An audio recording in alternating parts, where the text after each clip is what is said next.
आओ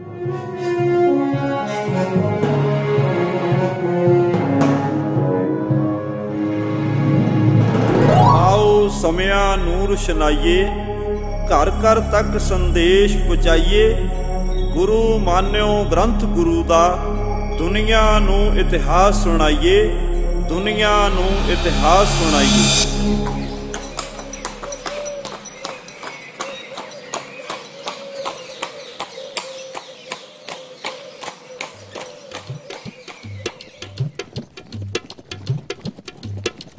बाणी गुरु गुरु है बाणी, विच बाणी अमृत सारे। गुरबाणी कहे सेवक जन माने, परतख गुरु निस्तारे, परतख गुरु निस्तारे। हाँ भाई, रारे तो शब्द पड़ेगा फतेह सिंह हाउस। राखा एक हमारा स्वामी, सगल कटा का अंतर्जामी। राखा एक हमारा स्वामी, सगल कटा का अंतर्जामी। शाबाश। माँ तो गाएगा जोरावर सिंह हाउस। मेरो सुंदर कहो मिले कित गली, हर के संत बताव हमार्ग, हो पीछे लाग चली। हूँ ला तो शब्द गाएगा फतेह सिंह हाउस। लोग जाने गीत है तो ब्रह्म विचार, लोग जाने गीत है तो ब्रह्म विचार। 300 साल गुरु दे नाल, 300 साल गुरु दे नाल, हर वेला हर दम गुरु दे नाल, हर वेले हर दम गुरु दे नाल। 300 साल गुरु दे नाल। मैडम जी यह क्यों गा रहे ने 300 साल गुरु दे नाल? शाबाश। सियाणियां दा कथन है कि ज्ञान दा विकास उस समय हुंदा है जद मन विच प्रश्न पैदा होवे। पर जी रते ना ही विकासदीप सिंह है। ओ चुप भाई, मैडम जी गल करन लगे सी। हाँ बच्चों, इस साल 300 साला श्री गुरु ग्रंथ साहिब जी दा गुरता गद्दी दिवस है। ओ किवें? दसम पिता श्री गुरु गोबिंद सिंह जी ने सचखंड प्याना करन तो पहला अक्तूबर 1708 ईस्वी नू देहधारी परंपरा खत्म करके खालसा पंथ नू हुक्म कीता सी। की हुक्म कीता सी? अब मेरा ज़ाहरा रूप श्री गुरु ग्रंथ साहिब जी को जानना।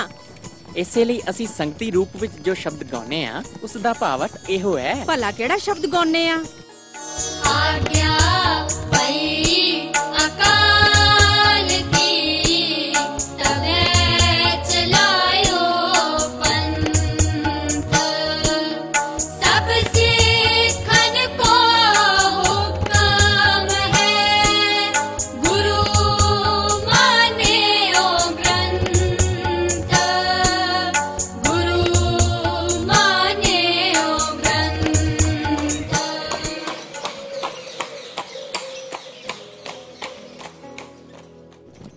ਹੁਣ ਆਪਾਂ ਅਜਾਇਬ ਘਰ ਦੇਖਦੇ ਹਾਂ, ਜਿੱਥੇ ਅਸੀਂ ਬਹੁਤ ਸਾਰਾ ਇਤਿਹਾਸ ਤਸਵੀਰਾਂ ਰਾਹੀਂ ਦੇਖਾਂਗੇ ਅਤੇ ਸਵਾਲ ਜਵਾਬ ਰਾਹੀਂ ਕੁਝ ਸਮਝਣ ਦੀ ਕੋਸ਼ਿਸ਼ ਕਰਾਂਗੇ।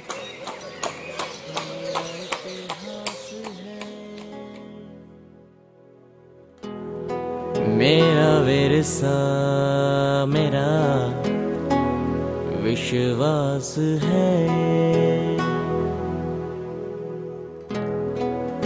मेरा धर्म मेरा इतिहास है। मेरा विरसा मेरा विश्वास है, मेरा मान मेरा तान, मेरी रास है,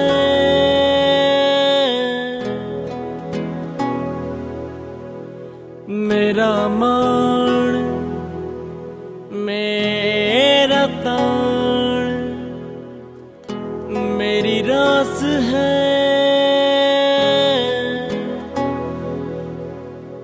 मैं जिंदड़ी कोल दियां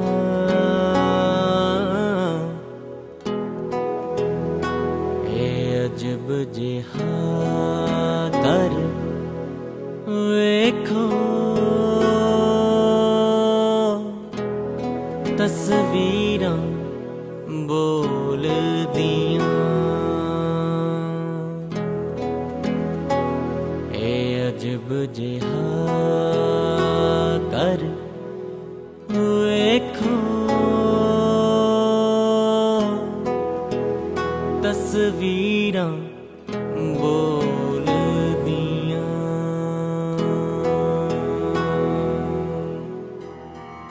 ਬੇਟੇ ਸਿੱਖ ਧਰਮ ਦੇ ਬਾਨੀ ਕੌਣ ਹਨ? ਜੀ ਸ਼੍ਰੀ ਗੁਰੂ ਨਾਨਕ ਦੇਵ ਜੀ, ਨਾਲੇ ਉਹਨਾਂ ਦਾ ਚਿੱਤਰ ਵੀ 1 ਨੰਬਰ ਤੇ ਹੈ।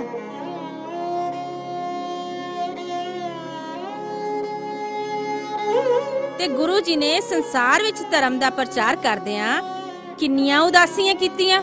ਜੀ 4 ਆ 4 ਉਦਾਸੀਆਂ ਦਾ ਨਕਸ਼ਾ ਕਿੰਨਾ ਸਿੱਖਿਆਦਾਇਕ ਹੈ।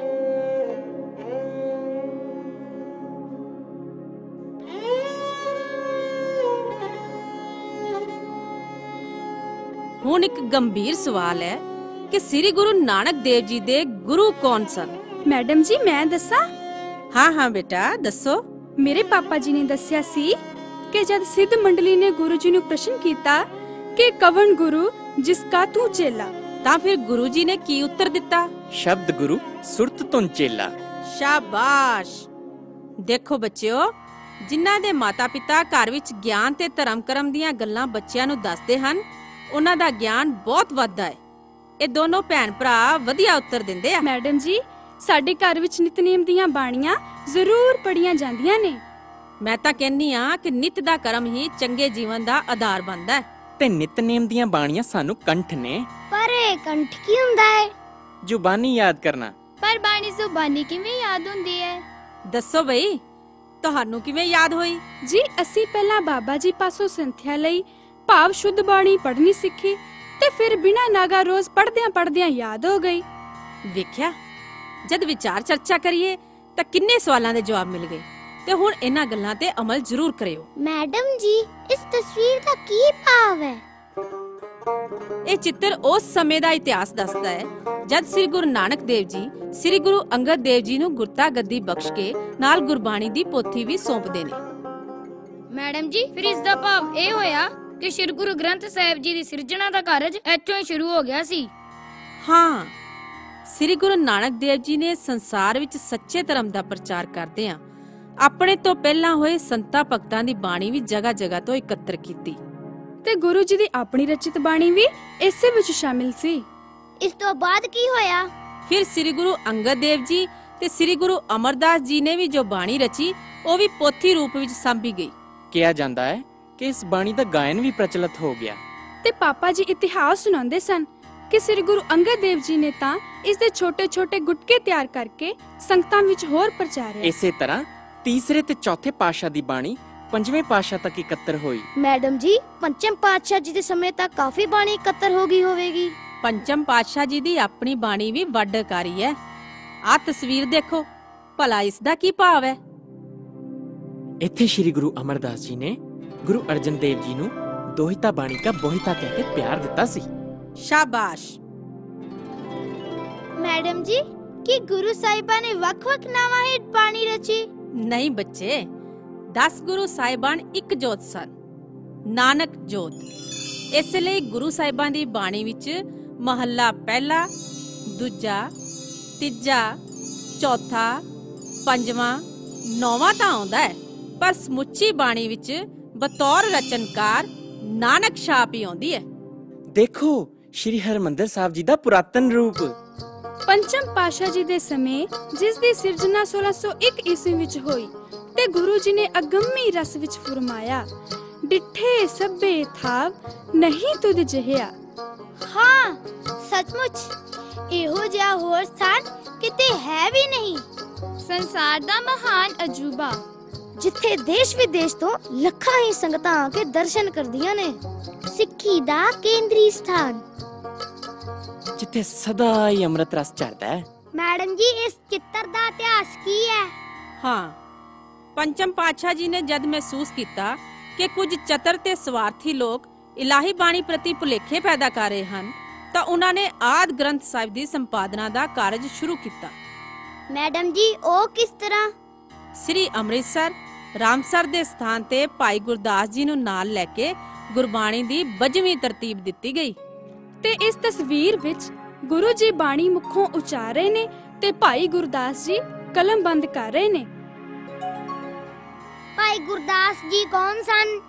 ਭਾਈ ਗੁਰਦਾਸ ਜੀ ਸ੍ਰੀ ਗੁਰੂ ਅਰਜਨ ਦੇਵ ਜੀ ਦੇ ਰਿਸ਼ਤੇ ਵਿੱਚ ਮਾਮਾ ਜੀ ਲੱਗਦੇ ਸਨ, ਜੋ ਬਹੁਤ ਵਿਦਵਾਨ ਸਨ ਤੇ ਉਹਨਾਂ ਦੀ ਰਚਨਾ ਨੂੰ ਗੁਰਬਾਣੀ ਦੀ ਕੁੰਜੀ ਕਹਿ ਕੇ ਸਤਿਕਾਰਿਆ ਜਾਂਦਾ ਹੈ। ਫਿਰ ਸ਼੍ਰੀ ਆਦਿ ਗ੍ਰੰਥ ਵਿੱਚ ਕਿੰਨਾ ਦੀ ਬਾਣੀ ਦਰਜ ਹੋਈ? ਸ੍ਰੀ ਆਦਿ ਗ੍ਰੰਥ ਸਾਹਿਬ ਵਿੱਚ ਪਹਿਲੇ 5 ਗੁਰੂ ਸਾਹਿਬਾਨ, 15 ਭਗਤ, 11 ਭੱਟ ਤੇ ਕੁਝ ਗੁਰਸਿੱਖਾਂ ਦੀ ਬਾਣੀ ਦਰਜ ਕੀਤੀ ਗਈ। ਇਹ ਮਹਾਨ ਕਾਰਜ ਅਗਸਤ 1604 ਈਸਵੀ ਨੂੰ ਸੰਪੂਰਨ ਹੋਇਆ।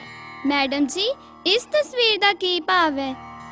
ਜਦ ਸ੍ਰੀ ਆਦਿ ਗ੍ਰੰਥ ਸਾਹਿਬ ਜੀ ਦੀ ਸੰਪੂਰਨਤਾ ਹੋਈ ਤਾਂ ਬਾਬਾ ਬੁੱਢਾ ਜੀ ਨੇ ਸੀਸ ਤੇ ਸਰੂਪ ਸੁਭਾਇਮਾਨ ਕੀਤਾ ਤੇ ਗੁਰੂ ਜੀ ਚੌਰ ਦੀ ਸੇਵਾ ਕਰ ਰਹੇ ਨੇ ਤੇ ਸਭ ਸੰਗਤ ਸ੍ਰੀ ਹਰਮੰਦਰ ਸਾਹਿਬ ਵੱਲ ਜਾ ਰਹੀ ਹੈ।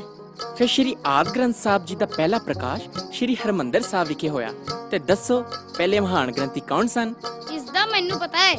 ਭਲਾ ਕੌਣ? ਧੰਨ ਧੰਨ ਬਾਬਾ ਬੁੱਢਾ ਜੀ। ਤੇ ਪਹਿਲਾ ਪ੍ਰਕਾਸ਼ ਕਰਨ ਸਮੇਂ ਹੁਕਮਨਾਮਾ ਕੀ ਆਇਆ? ਸੂਹੀ ਮਹੱਲਾ ਪੰਜਵਾਂ, ਸੰਤਾਂ ਕੇ ਕਾਰਜ ਆਪ ਖਲੋਇਆ, ਹਰ ਕੰਮ ਕਰਾਵਣ ਆਇਆ ਰਾਮ। ਇਤਿਹਾਸ ਵਿੱਚ ਇਹ ਵੀ ਆਉਂਦਾ ਹੈ ਕਿ ਸ਼੍ਰੀ ਆਦਿ ਗ੍ਰੰਥ ਸਾਹਿਬ ਜੀ ਦਾ ਸੁਖਾਸਨ ਰਾਤ ਸਮੇਂ ਕੋਠਾ ਸਾਹਿਬ ਵਿਖੇ ਪਲੰਘ ਉੱਤੇ ਹੁੰਦਾ ਸੀ ਤੇ ਪੰਚਮ ਪਾਤਸ਼ਾਹ ਜੀ ਹੇਠਾਂ ਧਰਤੀ ਤੇ ਆਸਨ ਲਾ ਕੇ ਪੈਂਦੇ ਸਨ। ਦੱਸੋ ਇਸ ਦੀ ਭਾਵਨਾ ਕੀ ਹੈ? ਕਿ ਸ਼੍ਰੀ ਗੁਰੂ ਗ੍ਰੰਥ ਸਾਹਿਬ ਜੀ ਦਾ ਸਤਿਕਾਰ ਸਭ ਤੋਂ ਉੱਤਮ ਹੈ ਤੇ ਸਿੱਖ ਨੇ ਨਿਮਰਤਾ ਤੇ ਹਲੀਮੀ ਨਾਲ ਗੁਰੂ ਜੀ ਦੀ ਹਜ਼ੂਰੀ ਵਿੱਚ ਰਹਿਣਾ ਹੈ। ਫਿਰ ਨਵੇਂ ਪਾਤਸ਼ਾਹ ਜੀ ਦੀ ਬਾਣੀ ਸ੍ਰੀ ਗੁਰੂ ਗ੍ਰੰਥ ਸਾਹਿਬ ਵਿੱਚ ਕਿਵੇਂ ਦਰਜ ਹੋਈ? ਹਾਂ, ਇਹ ਤਸਵੀਰ ਦੇਖੋ। ਜੰਗਾਂ ਤੇ ਯੁੱਧਾਂ ਤੋਂ ਬਾਅਦ ਸ੍ਰੀ ਗੁਰੂ ਗੋਬਿੰਦ ਸਿੰਘ ਜੀ ਨੇ ਸ੍ਰੀ ਦਮਦਮਾ ਸਾਹਿਬ ਵਿਖੇ ਕੁਝ ਸਮਾਂ ਵਿਸ਼ਰਾਮ ਕੀਤਾ। ਹਾਂ, ਜਿੱਥੇ ਹੁਣ ਤਖਤ ਸ੍ਰੀ ਦਮਦਮਾ ਸਾਹਿਬ ਹੈ। ਇੱਥੇ ਗੁਰੂ ਜੀ ਆਪਣੇ ਮੁਖਾਰਬਿੰਦ ਤੋਂ ਬਾਣੀ ਲਿਖਵਾਉਂਦੇ ਗਏ ਤੇ ਭਾਈ ਮਣੀ ਸਿੰਘ ਜੀ ਲਿਖਦੇ ਗਏ। ਫਿਰ ਇੱਥੇ ਨੌਵੇਂ ਪਾਤਸ਼ਾਹ ਸ਼੍ਰੀ ਗੁਰੂ ਤੇਗ ਬਹਾਦਰ ਜੀ ਦੀ ਬਾਣੀ ਦਰਜ ਕੀਤੀ। ਹਾਂ ਬੇਟੇ, ਦਸਮ ਪਿਤਾ ਜੀ ਨੇ ਤਰਤੀਬ ਵਿੱਚ 9ਵੀਂ ਨਾਨਕ ਜੋਤ ਦੀ ਬਾਣੀ ਦਰਜ ਕਰਵਾਈ। ਤੇ ਦਸਮ ਪਿਤਾ ਜੀ ਦੀ ਆਪਣੀ ਬਾਣੀ? ਉਹ ਦਸਮ ਗ੍ਰੰਥ ਵਿੱਚ ਦਰਜ ਹੈ, ਜੋ ਨਿਤਨੇਮ ਤੇ ਅੰਮ੍ਰਿਤ ਸੰਚਾਰ ਸਮੇਂ ਦੀਆਂ ਬਾਣੀਆਂ ਹਨ। ਜਾਪ ਸਾਹਿਬ, ਸਵਈਏ ਤੇ ਚੌਪਈ ਇਹ ਦਸਮ ਗ੍ਰੰਥ ਵਿੱਚ ਹਨ। ਇਸ ਤੋਂ ਇਲਾਵਾ ਹੋਰ ਵੀ ਮਹਾਨ ਰਚਨਾਵਾਂ ਹਨ। ਤੇ ਦਮਦਮਾ ਸਾਹਿਬ ਵਾਲਾ ਸ੍ਰੀ ਗੁਰੂ ਗ੍ਰੰਥ ਸਾਹਿਬ ਜੀ ਦਾ ਸਰੂਪ ਹੁਣ ਵਾਲਾ ਸੰਪੂਰਨ ਸਰੂਪ ਸੀ? ਹਾਂ, ਇਸੇ ਸੰਪੂਰਨ ਸਰੂਪ ਨੂੰ ਹੀ ਗੁਰੂ ਜੀ ਨੇ ਅਕਤੂਬਰ 1708 ਈਸਵੀ ਵਿੱਚ ਨੰਦੇੜ ਸਾਹਿਬ ਤਖਤ ਸ੍ਰੀ ਹਜੂਰ ਸਾਹਿਬ ਵਿਖੇ ਗੁਰਤਾ ਗੱਦੀ ਬਖਸ਼ ਕੇ ਪੰਥ ਨੂੰ ਹੁਕਮ ਕੀਤਾ ਸੀ। ਅੱਜ ਤੋਂ ਸਾਡੀ ਆਤਮਾ ਗ੍ਰੰਥ ਵਿੱਚ ਤੇ ਸਰੀਰ ਪੰਥ ਵਿੱਚ। ਇਸੇ ਲਈ ਅਸੀਂ ਸੰਗਤੀ ਰੂਪ ਵਿੱਚ ਗਾਉਂਦੇ ਹਾਂ। ਜੋ ਸਾਹਿਬ ਸ੍ਰੀ ਗੁਰੂ ਨਾਨਕ ਦੇਵ ਜੀ ਨੇ ਪਹਿਲੇ ਜਾਮੇ ਵਿੱਚ ਕਿਹਾ ਸੀ, ਸ਼ਬਦ ਗੁਰੂ ਸੁਰਤ ਧੁਨ ਚੇਲਾ, ਉਹੀ 10ਵੇਂ ਜਾਮੇ ਵਿੱਚ ਸਭ ਸਿੱਖਣ ਕੋ ਹੁਕਮ ਹੈ, ਗੁਰੂ ਮਾਨਿਓ ਗ੍ਰੰਥ ਦ੍ਰਿੜ ਕਰਵਾਇਆ ਕਿ ਅੱਜ ਤੋਂ ਬਾਅਦ ਹੋਰ ਕਿਸੇ ਦੇਹਧਾਰੀ ਗੁਰੂ ਨੂੰ ਨਹੀਂ ਮੰਨਣਾ। ਪਰ ਮੈਡਮ ਜੀ, ਸਾਡੇ ਸਮਾਜ ਵਿੱਚ ਤਾਂ ਕਈ ਦੇਹਧਾਰੀ ਲੋਕ ਆਪਣੇ ਸਰੀਰਾਂ ਦੀ ਪੂਜਾ ਕਰਵਾਉਂਦੇ ਹਨ। ਬੱਚਿਓ, ਇਹ ਗੁਰੂ ਦੇ ਵਾਰਿਸ ਸੁਚੇਤ ਹੋਣ ਤੇ ਗੁਰੂ ਜੀ ਦਾ ਹੁਕਮ ਮੰਨ ਕੇ ਜੁਗੋ ਜੁਗ ਅਟਲ ਸ੍ਰੀ ਗੁਰੂ ਗ੍ਰੰਥ ਸਾਹਿਬ ਜੀ ਤੋਂ ਇਲਾਵਾ ਕਿਸੇ ਦੇ ਸਰੀਰ ਦੀ ਪੂਜਾ ਨਾ ਕਰਨ। ਵੇਖੋ, ਆ ਤਸਵੀਰ ਇਹੋ ਹੀ ਸੁਨੇਹਾ ਦਿੰਦੀ ਹੈ। ਦਸਮ ਪਾਤਸ਼ਾਹ ਜੀ ਨੇ ਹੋਰ ਕੀ ਹੁਕਮ ਕੀਤੇ ਸਨ? ਬਈ 3 ਸਿਧਾਂਤਾਂ ਉੱਪਰ ਮੇਰਾ ਖਾਲਸਾ ਪਰਪੱਕ ਰਹੇ। 3 ਸਿਧਾਂਤ ਕਿਹੜੇ? पूजा अकाल की, पर्चा शब्द का, दीदार खालसे का। इस तो की भाव है? पूजा अकाल की भाव सिख एक अकाल दा नाम सिमरेगा, होर किसे दी पूजा नहीं करेगा। जिवें लोग पत्थर मूर्ति, रुख, जीव जंतु, सूरज चंद्रमा, देवी देवते जां ग्रह नक्षत्रां दी पूजा करदे आ, पर सिख एक अकाल दा पुजारी है ते केवल गुरबाणी दा सिमरन करेगा। जे कोई गुरबाणी नहीं पढ़दा तां? देखो बच्चे, गुरबाणी पढ़न नाल साडा ज्ञान वधदा है ते मन विच निमरता आउंदी है। इसलिए सानू नितनेम दीयां बाणीਆਂ ਜ਼ਰੂਰ ਪੜ੍ਹਨੀਆਂ ਚਾਹੀਦੀਆਂ। ਤੇ ਦੀਦਾਰ ਖਾਲਸੇ ਕਾ ਤੋਂ ਕੀ ਭਾਵ? ਸਿੱਖ ਸੰਗਤ ਨੇ ਕਿਹਾ ਸੀ ਕਿ ਗੁਰੂ ਜੀ ਜੇਕਰ ਤੁਹਾਡੇ ਦੀਦਾਰ ਕਰਨ ਦੀ ਲੋਚਾ ਜਾਗੇ, ਮਨ ਵਿਰਾਗ ਵਿੱਚ ਹੋਵੇ ਤਾਂ ਕਿਸ ਦੇ ਦਰਸ਼ਨ ਕਰਾਂਗੇ? ਤੇ ਗੁਰੂ ਜੀ ਨੇ ਫਰਮਾਇਆ, ਦੀਦਾਰ ਖਾਲਸੇ ਕਾ, ਖਾਲਸੇ ਦੇ ਦਰਸ਼ਨਾਂ ਵਿੱਚੋਂ ਮੇਰੇ ਦਰਸ਼ਨ ਹੋਣਗੇ।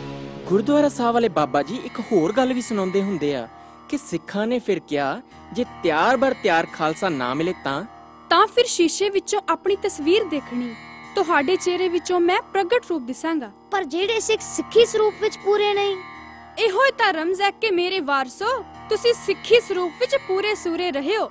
ਮੇਰੇ ਵਰਗਾ ਤੁਹਾਡਾ ਸਰੂਪ ਜ਼ਰੂਰ ਰਹੇ ਤਾਂ ਹਰ ਮੈਦਾਨ ਫਤਿਹ ਹੋਵੇਗੀ। ਆ ਦੇਖੋ ਬਾਬਾ ਬੰਦਾ ਸਿੰਘ ਬਹਾਦਰ ਜੀ ਦੀ ਤਸਵੀਰ।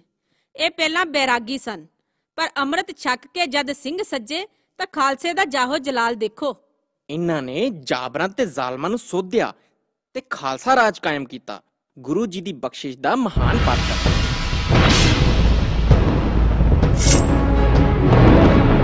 ਵਾਹਿਗੁਰੂ ਜੀ ਕਾ ਖਾਲਸਾ, ਵਾਹਿਗੁਰੂ ਜੀ ਕੀ ਫਤਿਹ। ਸਿੰਘੋ, ਹੁਣ ਵੇਲਾ ਆ ਗਿਆ ਹਥਿਆਰ ਚੁੱਕਣ ਦਾ ਤੇ ਮੁਗਲਾਂ ਦੇ ਅਤਿਆਚਾਰ ਦਾ ਜਵਾਬ ਦੇਣ ਦਾ। ਬੋਲੇ ਸੋ ਨਿਹਾਲ, ਸਤਿ ਸ੍ਰੀ ਅਕਾਲ। ਚਲੋ ਸਿੰਘੋ, ਸਰਹੰਦ ਵੱਲ ਕੂਚ ਕਰੀਏ ਤੇ ਮੁਗਲਾਂ ਦੇ ਇਸ ਵੱਡੇ ਮੁਕਾਮ ਨੂੰ ਫਤਿਹ ਕਰੀਏ। ਇਹ ਵੀ ਤਾਂ ਖਾਲਸੇ ਦਾ ਦੀਦਾਰ ਹੀ ਹੈ। ਬਿਲਕੁਲ। ਫਿਰ ਮੈਡਮ ਜੀ ਪਰਚਾ ਸ਼ਬਦ ਕਾ ਤੋਂ ਕੀ ਭਾਵ? ਬੇਟੇ ਪਰਚੇ ਦਾ ਭਾਵ ਜਦ ਸਾਡੇ ਮਨ ਵਿੱਚ ਕੋਈ ਸ਼ੰਕਾ ਜਾਂ ਸਵਾਲ ਪੈਦਾ ਹੋਵੇ ਤਾਂ ਸ੍ਰੀ ਗੁਰੂ ਗ੍ਰੰਥ ਸਾਹਿਬ ਜੀ ਤੋਂ ਸੇਧ ਲੈਣੀ ਹੈ। ਇਸ ਵਿਸ਼ੇ ਨੂੰ ਸਮਝੋ।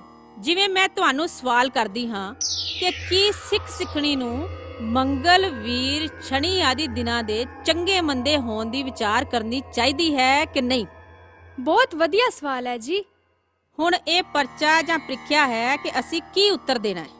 ਇਹਦਾ ਉੱਤਰ ਸਾਨੂੰ ਗੁਰਦੁਆਰਾ ਸਾਹਿਬ ਜੀ ਦੇ ਬਾਬਾ ਜੀ ਨੇ ਦੱਸਿਆ ਸੀ। ਹਾਂ, ਸ਼ਾਬਾਸ਼, ਦੱਸਿਆ ਸੀ। ਗੁਰਬਾਣੀ ਦਾ ਫਰਮਾਨ ਹੈ, ਥਿੱਤੀ ਵਾਰ ਸੇਵੈ ਮੁਗਧ ਗਵਾਰ। ਬਈ ਥਿੱਤਾਂ ਵਾਰਾਂ ਦੀ ਵਿਚਾਰ ਕਰਨ ਵਾਲਾ ਵੱਡਾ ਮੂਰਖ ਹੈ। ਸ਼ਾਬਾਸ਼। ਦੇਖੋ ਸਵਾਲ ਦਾ ਜਵਾਬ ਮਿਲ ਗਿਆ ਨਾ। ਜੀ ਮੇਰਾ ਹਾਲ ਇਹ ਹੈ ਕਿ ਕਈ ਲੋਕ ਕਬਰਾਂ ਮੜੀਆਂ ਦੀ ਪੂਜਾ ਕਰਦੇ ਆ। ਇਹਨਾਂ ਦੀ ਪੂਜਾ ਠੀਕ ਹੈ ਕਿ ਗਲਤ ਹੈ? ਪਿਆਰੇ ਬੱਚਿਓ, ਕਬਰਾਂ ਮੜੀਆਂ ਦੀ ਪੂਜਾ ਸਿੱਖ ਸਿੱਖਣੀ ਨੇ ਨਹੀਂ ਕਰਨੀ, ਕਿਉਂਕਿ ਗੁਰੂ ਜੀ ਦਾ ਫਰਮਾਨ ਹੈ। ਕੀ ਫਰਮਾਨ ਹੈ? ਆ ਸ਼ਬਦ ਪੜੋ, ਦੁਬਿਧਾ ਨ ਪੜੋ, ਹਰ ਬਿਨ ਹੋਰ ਨ ਪੂਜੋ, ਮੜੇ ਮਸਾਨ ਨ ਜਾਈ। ਇੱਕ ਜੀ ਜਿਹੜੇ ਲੋਕ ਜੰਤਰਾ ਮੰਤਰਾ ਤੰਤਰਾ ਧਾਗੇ ਤਵੀਤ ਟੂਣੇ ਟਾਮਨ ਨੂੰ ਮੰਨਦੇ ਆ, ਇਸ ਸੰਬੰਧੀ ਗੁਰਬਾਣੀ ਦਾ ਕੀ ਹੁਕਮ ਹੈ? ਬਹੁਤ ਵਧੀਆ ਸਵਾਲ ਹੈ। ਗੁਰੂ ਸਾਹਿਬਾਨ ਨੇ ਸਪਸ਼ਟ ਕਿਹਾ ਹੈ, ਇਹ ਨਿਰੋਲ ਪਖੰਡ ਹੈ। ਆ ਸ਼ਬਦ ਪੜੋ, ਤੰਤ ਮੰਤ ਪਖੰਡ ਨ ਜਾਣਾ, ਰਾਮ ਹਿਰਦੈ ਮਨ ਮਾਨਿਆ। ਮੈਡਮ ਜੀ ਮੇਰੇ ਚਾਚੀ ਜੀ ਵਰਤ ਰੱਖਦੇ ਹੈ, ਕੀ ਉਹ ਠੀਕ ਹੈ? ਨਹੀਂ, ਭੋਜਨ ਤਿਆਗ ਕੇ ਭਰਮ ਕਰਨਾ ਸਿੱਖੀ ਦਾ ਫਲਸਫਾ ਨਹੀਂ ਹੈ। ਗੁਰਬਾਣੀ ਵਿੱਚ ਇਸ ਨੂੰ ਛੋੜੈ ਅੰਨ ਕਰੈ ਪਖੰਡ ਕਿਹਾ ਹੈ। ਜੀ ਇਹ ਸਰਾਧਾਂ ਦੇ ਦਿਨਾਂ 'ਚ ਸਾਡੇ ਘਰ ਦੇ ਮੇਰੇ ਦਾਦਾ ਜੀ ਦਾ ਸਰਾਧ ਖਾਉਂਦੇ ਆ। ਬੇਟੇ ਸਿੱਖਾਂ ਲਈ ਗੁਰਬਾਣੀ ਦਾ ਫੈਸਲਾ ਅਟਲ ਹੈ। ਜੀਵਤ ਪਿੱਤਰ ਨਾ ਮਾਣੇ ਕੋ ਮੂਏ ਸਰਾਧ ਕਰਾਈ। ਇਸ ਦਾ ਭਾਵ ਪਤਾ? ਨਹੀਂ ਬਈ ਜਿਉਂਦੇ ਜੀ ਮਾਪਿਆਂ ਦੀ ਸੇਵਾ ਤੇ ਲੋਕ ਕਰਦੇ ਨਹੀਂ ਤੇ ਫਿਰ ਭਰਮ ਗ੍ਰਸੇ ਮੋਇਆਂ ਦੇ ਸਰਾਧ ਖਵਾਉਂਦੇ ਆ। ਜਿਵੇਂ ਮਰ ਗਿਆ ਤੁਹਾਡਾ ਦਾਦਾ, ਖੀਰ ਕੜਾ ਖਾ ਗਿਆ ਰੁਲਦੂ ਬਾਬਾ। ਤੇ ਇਹਨਾਂ ਵਰਗੇ ਰੁਲਦੂ ਹੋਰ ਵੀ ਬੜੇ ਨੇ, ਭਰਮਾ ਪਖੰਡਾਂ ਵਿੱਚ ਅੜੇ ਨੇ। ਚੁੱਪ ਬੇਟੇ, ਧਰਮ ਸਥਾਨਾਂ ਤੇ ਜਾਂ ਅਜਾਇਬ ਘਰ ਵਿੱਚ ਇਉਂ ਨਹੀਂ ਉੱਚੀ ਉੱਚੀ ਹੱਸੀ ਦਾ। ਮੈਡਮ ਜੀ ਆ ਪੰਜਾਬ ਵਿੱਚ ਨਾਮਦਾਨ ਦੇਣ ਵਾਲੇ ਬੜੇ ਗੁਰੂ ਬਣੇ ਬੈਠੇ ਆ, ਕੀ ਆ ਠੀਕ ਆ? ਨਹੀਂ, ਇਹ ਤਾਂ ਗੁਰੂ ਦੇ ਸਿੱਖਾਂ ਨੂੰ ਗੁੰਮਰਾਹ ਕਰਕੇ ਗੁਰੂ ਗ੍ਰੰਥ ਤੇ ਪੰਥ ਤੋਂ ਤੋੜਿਆ ਜਾ ਰਿਹਾ ਹੈ। ਫਿਰ ਗੁਰਬਾਣੀ ਦਾ ਕੀ ਫੈਸਲਾ ਹੈ? ਗੁਰਬਾਣੀ ਦਾ ਫੈਸਲਾ ਸਪਸ਼ਟ ਹੈ ਕਿ ਹਰ ਕਾ ਨਾਮ ਧਿਆਏ ਸੁਣ, ਸਭਨਾ ਨੋ ਕਰ ਦਾਨ। ਇਸ ਦਾ ਭਾਵ ਕੀ ਹੈ? ਬਈ ਗੁਰਬਾਣੀ ਨੂੰ ਧਿਆਓ, ਸੁਣੋ ਤੇ ਅੱਗੇ ਪ੍ਰਚਾਰੋ, ਪਰ ਕੰਨਾਂ ਵਿੱਚ ਲੁਕੋ ਕੇ ਜੋ 5, 3 ਜਾਂ 1 ਅੱਖਰ ਦਿੰਦੇ ਆ ਤੇ ਆਪਣੀਆਂ ਤਸਵੀਰਾਂ ਦੀ ਪੂਜਾ ਕਰਵਾਉਂਦੇ ਆ, ਇਹ ਠੱਗੀ ਤੇ ਪਖੰਡ ਆ।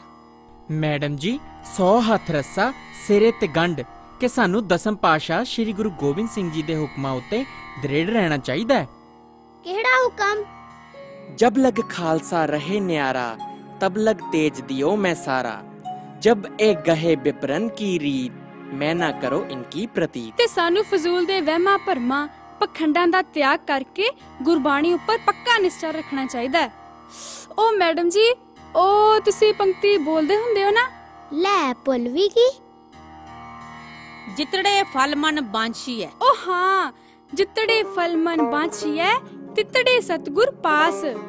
ਦਸਾਂ ਪਾਤਸ਼ਾਹੀਆਂ ਦੀ ਆਤਮਿਕ ਜੋਤ ਸਾਹਿਬ ਸ੍ਰੀ ਗੁਰੂ ਗ੍ਰੰਥ ਸਾਹਿਬ ਜੀ ਸਰਬ ਸਮਰੱਥ ਹਨ ਤੇ ਸਾਡਾ ਪੱਕਾ ਨਿਸ਼ਚਾ ਗੁਰਬਾਣੀ ਉੱਪਰ ਹੀ ਹੋਣਾ ਚਾਹੀਦਾ ਹੈ ਤੇ ਸਾਰੀ ਕੌਮ ਪ੍ਰਣ ਕਰੇ ਕਿ ਅਸੀਂ ਭਰਮ ਪਖੰਡ ਜਾਂ ਦੇਹਧਾਰੀ ਬੰਦੇ ਤੇ ਨਹੀਂ ਸਗੋਂ ਜੁਗੋ ਜੁਗ ਅਟਲ ਸਾਹਿਬ ਸ੍ਰੀ ਗੁਰੂ ਗ੍ਰੰਥ ਸਾਹਿਬ ਜੀ ਉੱਪਰ ਨਿਸ਼ਚਾ ਰੱਖਣਾ ਹੈ ਤੇ ਬਾਣੀ ਦੇ ਪੱਕੇ ਧਾਰਨੀ ਹੋ ਕੇ ਸਿੱਖੀ ਦਾ ਪਰਚਮ ਬੁਲੰਦ ਕਰਨਾ ਹੈ। ਇਹੋ ਹੀ 300 ਸਾਲਾ ਗੁਰਤਾ ਗੱਦੀ ਦਾ ਸੰਦੇਸ਼ ਹੈ। ਆਓ ਹੁਣ ਆਪਾਂ ਵੀ ਗੁਰੂ ਜੀ ਦੀ ਹਜ਼ੂਰੀ ਵਿੱਚ ਸੰਗਤ ਦਾ ਆਨੰਦ ਮਾਣੀਏ।